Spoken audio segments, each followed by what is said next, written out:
Hello everyone, welcome to my channel top line study. जैसे कि मैंने कहा था कि I will bring something interesting for the space enthusiast, so here it is the most beautiful comet Swan, जो कि अर्थ से फ्लाई बाय होगा बहुत ही क्लोज, एंड आप इसको नेकेड आई से भी देख सकते हैं बहुत इजीली। सो लेट्स स्टार्ट, जानते हैं इसके बारे में। कॉमेट स्वान का जो ओरिजिनल नेम है वो है C2020F8 स्वान, एंड ये जो डिस्कवर किया था एक ऑस्ट्रेलियन एस्ट्रोनॉमर है जिनका नाम है Michael Mattiazzo on 25 March 2020। So officially इसको रिकॉग्नाइज करा गया है अप्रैल 11 2020 को, बट फाउंड हुआ था मार्च 25 2020। तो इसका जो फर्स्ट इमेज है ये स्वान कैमरा से लिया गया है, जो कि फिटेड है in the solar heliospheric observatory spacecraft, SOHO spacecraft जिसको हम शॉर्ट में बोलेंगे। तो इसी कैमरा के नाम से इसका नाम दिया गया है कॉमेट स्वान। स्वान कैमरा, इसका जो फुल फॉर्म है ये है सोलर विंड एनाइसोट्रॉपीज। इसका मेन काम ये नहीं है कि ये कॉमेट को फाइंड करता है, नो, इसका मेन काम है कि ये हाइड्रोजन की स्टडी करता है, प्रेजेंस ऑफ हाइड्रोजन की स्टडी करता है in the sun, solar winds and in the solar systems, right. SOHO observatory, ये जो मिशन है ये 2 इयर्स मिशन जो कि लॉन्च किया गया था दिसंबर 1995 में, जो कि एक ज्वाइंट मिशन है बाय ESA, मतलब European space agency and NASA के द्वारा। बट मिशन बहुत ही ज़्यादा सक्सेसफुल था एंड ये अभी भी कंटिन्यू वर्क कर रहा है, और इसी ने स्वान की फर्स्ट इमेज ली थी।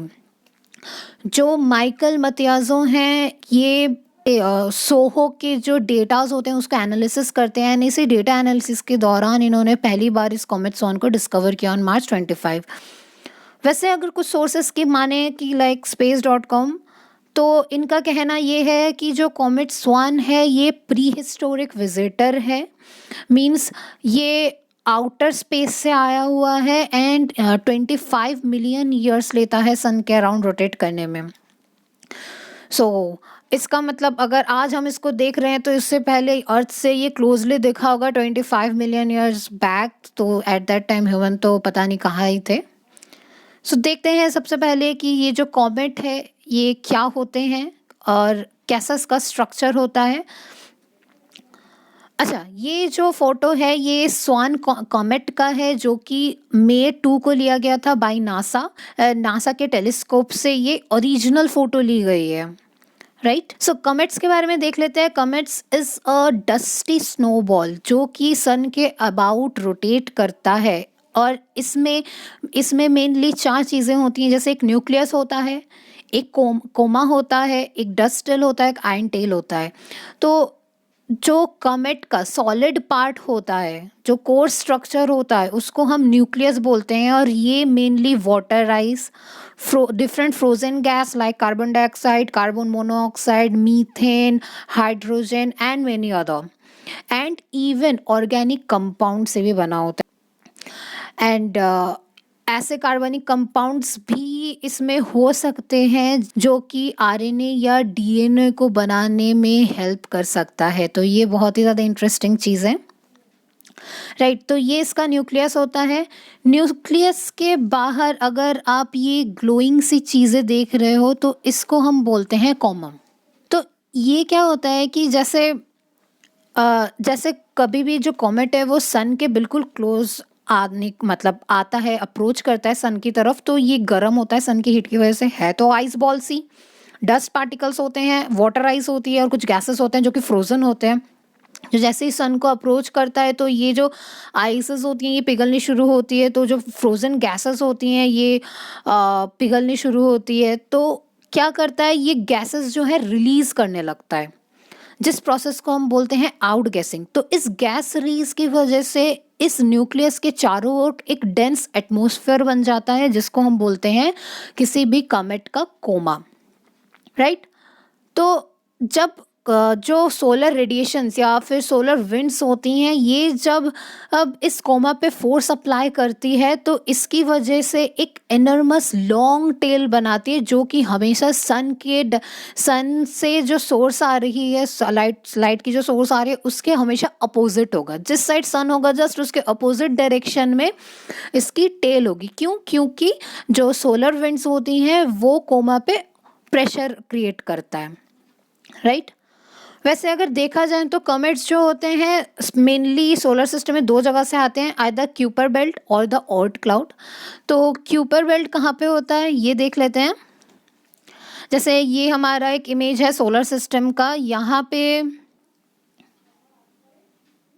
हाँ, यहाँ पे हमारे ये डिफरेंट इनर प्लैनेट्स हैं। ये जो है हमारा एस्टेरॉयड बेल्ट है जो कि मार्स और जुपिटर के बीच में है। और अगर हम नेपच्यून के बाद देखें ये बेल्ट, तो ये जो बेल्ट है ये हमारा है क्यूपर बेल्ट। जस्ट हमारा क्यूपर बेल्ट तक सोलर सिस्टम में जो सारे प्लैनेट्स हैं क्यूपर बेल्ट तक सीमित है, एंड आफ्टर दैट ये आउटर सोलर सिस्टम का एरिया आ जाता है, ठीक है। तो नेक्स्ट इमेज है, ये हमारा सोलर सिस्टम पूरा, ये क्यूपर बेल्ट है जो कि सोलर सिस्टम को बाकी आउटर स्पेस से मतलब एक तरीके से बचा के रखता है। एंड अगर हम इसको देखें तो ये क्यूपर बेल्ट जो है वो यहाँ पे आता है। इसके चारों ओर जो ये चीज़ें हैं इस पूरे एरिया को बोला जाता है ओर्ट क्लाउड। इसमें डिफरेंट कॉमेट्स ये सब यहाँ से ही आते हैं, जो कि लॉन्ग पीरियड कॉमेट्स होते हैं। दो तरीके के होते हैं, लॉन्ग पीरियड कॉमेट्स होते हैं, शॉर्ट पीरियड कॉमेट्स होते हैं। तो जो लॉन्ग पीरियड कॉमेट्स होते हैं वो सारी ये ऑर्ट क्लाउड से आते हैं। जो शॉर्ट पीरियड कॉमेट्स होते हैं मतलब जो सन के चारों ओर शॉर्ट पीरियड में जो है रिवॉल्व करता है, तो वो क्यूपर बेल्ट से आता है, राइट। तो कॉमेट स्वान में बैक करते हैं कि कॉमेट स्वान जो है ये खास कैसे है, ये अलग कैसे है। और ये डिकेड में मतलब ऐसा बोला जाता है कि इस पूरे डिकेड में सबसे ज़्यादा अट्रैक्टिव स्वान कॉमेट है। वैसे इससे पहले न्यूज़ में एक एटलास कॉमेट भी न्यूज़ में था कि बहुत ही ज़्यादा खूबसूरत है, बट शायद हम उसको अभी इतनी ज़्यादा फुल इंटेंसिटी से नहीं देख पाएंगे बिकॉज वो ऑलरेडी 30 पीसेस में टूट चुका है। सो अगर स्वान कॉमेट अगर ऐसे ना टूटे तो ये हम बहुत ही अच्छी तरीके से नेकेड आई से देख सकते हैं, राइट। तो ये खास इसीलिए है क्योंकि एक तो इसके पास बहुत ही ज़्यादा इम्प्रेसिव लॉन्ग टेल है इसके पास, और एक रेयर ग्रीन कलर है। वैसे बहुत ही रेयर ही होता है कि ग्रीन कलर का कॉमेट दिखता है, जो ग्लोइंग कोमा होता है वो ग्रीन कलर का होता है। तो ये बहुत ही ज़्यादा खूबसूरत, इसीलिए ये बाकी सारे मतलब इस पूरे डिकेड में जितने कॉमेट्स हैं इससे बहुत ही ज़्यादा ये खास है, राइट। अगर अभी की देखा जाए जब मैं ये वीडियो बना रही हूँ तो ये जो स्वान कॉमेट है ये ऑलरेडी पाइसेस कॉन्स्टलेशन में आ चुका है, एंड ये अभी अर्थ से अबाउट 85 मिलियन किलोमीटर दूर है।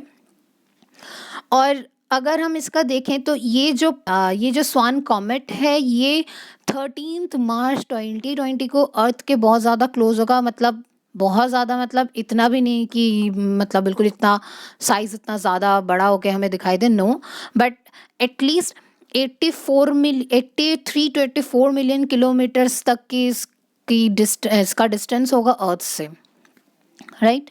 एंड उसकी apparent magnitude at from the closest point of the earth तो ये होगी 5.1।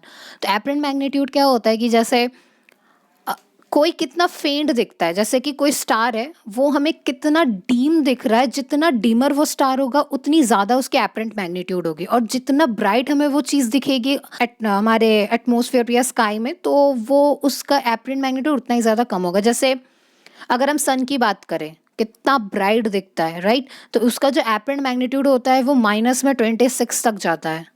वीनस की बात करें इवनिंग स्टार बोला जाता है उसको, तो उसके अगर एपरेंट मैग्नीट्यूड की बात करें तो वो भी माइनस में समथिंग होता है।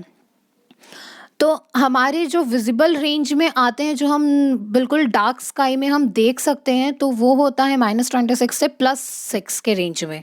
तो अगर हम देखें स्वान कॉमेट का तो ये ऑलरेडी इसका एपरेंट मैग्नीट्यूड 5.1 में होगा, तो हम 13 मार्च 2020 को इसको नेकेड आई से देख सकते हैं डार्क स्काई में, राइट।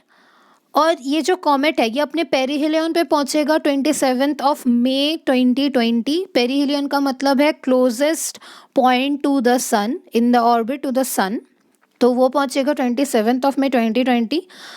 और इंडिया से बिल्कुल देखा जा सकता है, ये इंडिया से देखा जा सकता है, बट इसकी जो टाइमिंग है ये early in the morning, even ये अभी तो डेली ही दिखेगा, early in the morning before sunrise approximately 4 AM to 5 PM तक ये दिखेगा, बट पूरे दिन सनलाइट की वजह से ये नज़र नहीं आएगा, but early in the morning ये दिख सकता है आराम से, राइट। तो सबसे नियरेस्ट जब अर्थ के पास बहुत ज़्यादा आएगा तो वो होगा May 13, 2020 को।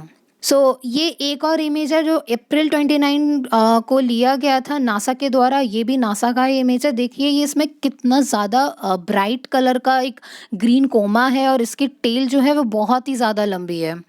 तो यही इस चीज़ को बहुत ही ज़्यादा अट्रैक्टिव बनाती है। तो चाहे तो आप देख सकते हो बिल्कुल सुबह के 4 बजे उठ के, तो that's a very good thing, but उसके लिए आपको इसकी लोकेशन पता होने बहुत ज़रूरी भी होता है। Fine, so that's all for the lecture. Hope कि आपको ये लेक्चर मेरा पसंद आया होगा, एंड अगर कोई भी क्वेरीज हो तो आप मुझे बता सकते हैं। So thank you, and please subscribe ज़रूर करें मेरे चैनल को, जिससे कि मैं मोटिवेट हूँ और ज़्यादा वीडियोज़ बनाने के लिए। So thank you.